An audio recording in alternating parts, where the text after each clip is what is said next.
Let's talk Italy.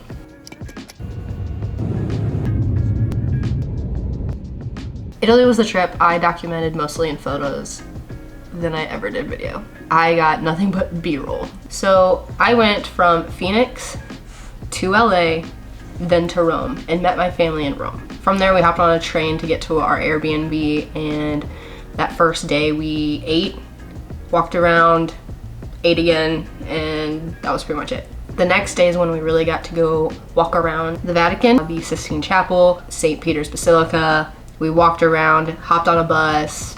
By the end of the second day, I needed a nap. Then we went to a cooking class where we made carbonara, which was delicious. It was probably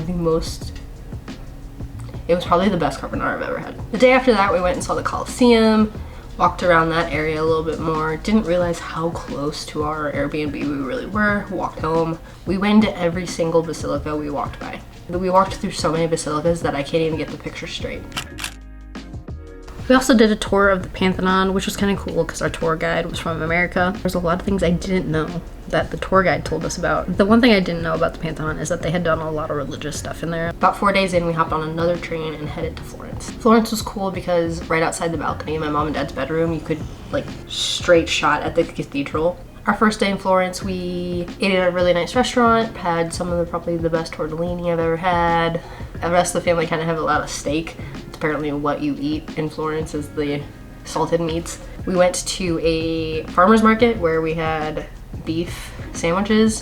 I got some pretty interesting photos from there. We did see the original David in the museum with the original David by Michelangelo. They also had all these plasters of other artists that were in the Renaissance period, which was kind of cool because you could see the dots on the plaster on where marking pretty much where they would carve and stuff, but it was just really cool to see how people made art in that time. If there was a place I'd want to live and just chill for the rest of my life, it'd probably be Florence. After a few days in Florence, we then hopped on a train again and headed to Venice. Walking around to Venice was interesting because everything was just like over a canal, over a bridge, through a plaza, and just easily probably could have gotten lost.